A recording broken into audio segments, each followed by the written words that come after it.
So, Crashgate, when we thought the whole scandal was dead and buried and done with, unfortunately it has reared its ugly head again, because Flavio Briatore, the man who was convicted as being the chief architect of one of Formula One's most incredible scandals, to the point where this and Spygate nearly destroyed Formula One as we know it. And I'm not exaggerating when I say that. I've covered Crashgate in depth before on the channel quite some time ago. I'll probably link it at the end of this video if on YouTube if you guys haven't seen it before. And Spygate is something I want to cover at some point. It's regularly in the polls when it comes to the next conspiracy video, although as you guys have handily voted on YouTube, the next conspiracy video will be the 1989 Japanese Grand Prix, which I'll hope to go and make a video about this week.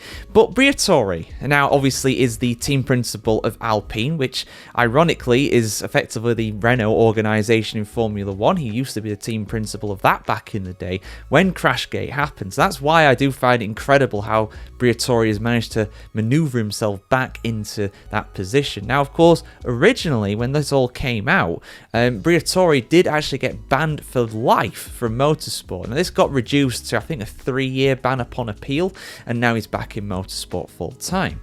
But now Flavio Briatore is claiming that he, quote, never spoke with Nelson Piquet Jr. about the crash in Crashgate. Now, again, we'll go into as we go through this article here on the F1chronicle.com, guys, but, you know, he allegedly, not allegedly, this got proven in court, you know, he got convicted for this. He did speak with Piquet about basically crashing into the wall at the Singapore Grand Prix in 2008 to cause a safety car that would allow Fernando Alonso to pit shortly before it and gain a massive advantage and win the race, which is exactly what happened. This is the first ever Singapore Grand Prix, and basically thought, well, if a car gets into the wall, they're going to call a safety car.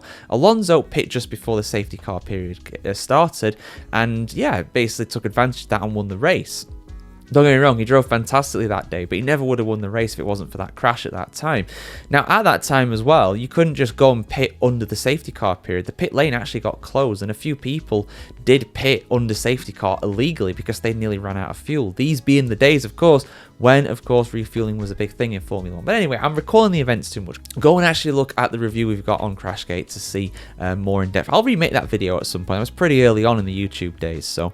But yeah, all the main information's in there. But let's have a look at the main information right here. What Flavio Briatore, a man who was convicted of fraud and put in prison in Italy, and that was then banned for life from motorsport later on, reduced on appeal of course, but still banned for life for a little bit. Well, let's have a look at what he said here, because he's claiming his innocence again, that he is the real victim in all of this.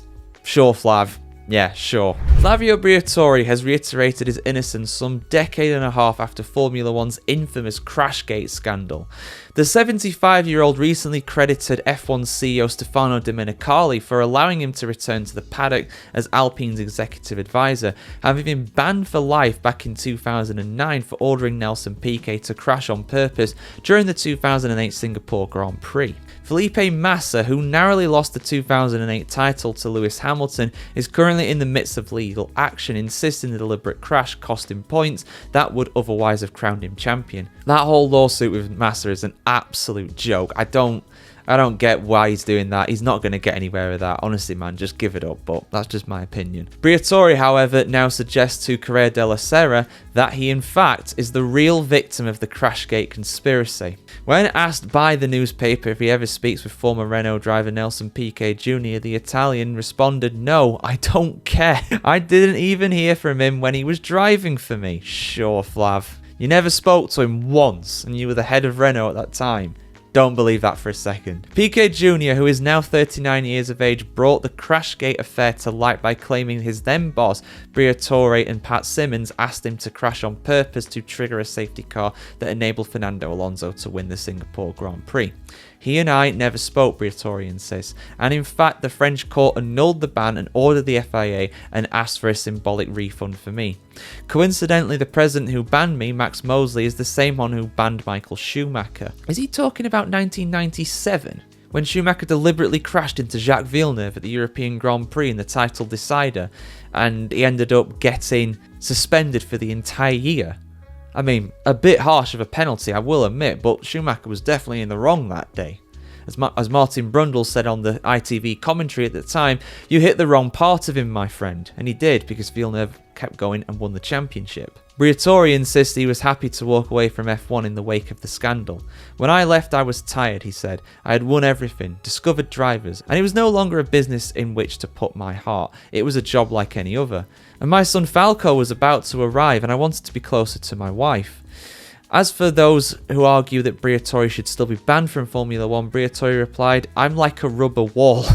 I always think whoever criticises me is worse off than I am. Money gives you that great freedom, and not everyone has it. It's a bit of a weird analogy. I've never heard that one before. A rubber wall. I guess everything bounces off of him? I don't know.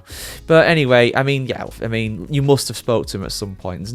There's no way that a control freak like Flavio Briatore would have never even spoke to Nelson Piquet Jr. when hiring the guy. And definitely would have spoke to him when he fired him. That's why this all came out in 2009. They ended up getting sacked from the Renault team partway through 09. And then Piquet Jr. spilled the beans and everything kind of, escalated from there, really. So, yeah, a laughable response from Flavio there. He's the real victim in all this. No, you're not.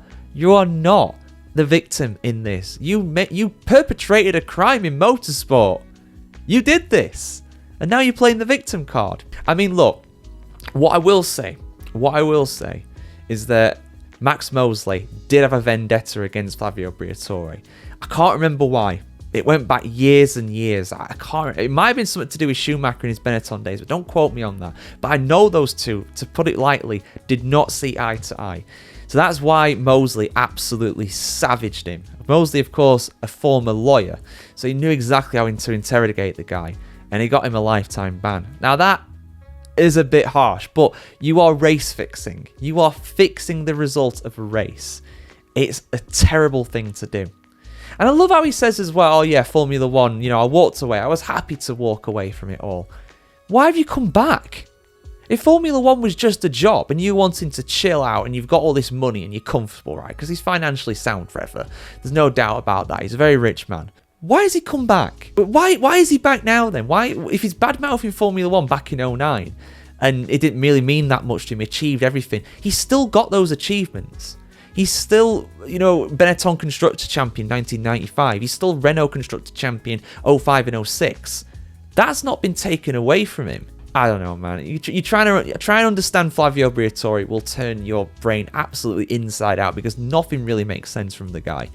Like I say quite a few times, he's the kind of person who you can tell is lying because his lips are moving. Like I've said many times when it comes to Flav, you can tell he's lying because his lips are moving. That's usually the telltale sign, and his lips are very much moving to tell this ridiculous ridiculous story where he's trying to play the victim. But guys, what do you think in the comments below? Is Flavio Briatore right? Is he the real victim in all this? I want to hear what you have to say, good and bad. Like, share, comment, subscribe as always if you want to see more from the weird and wacky world of Formula 1. And we'll see you very soon, guys. Have a great day wherever you're in the world. Have a great day wherever you're on the world today.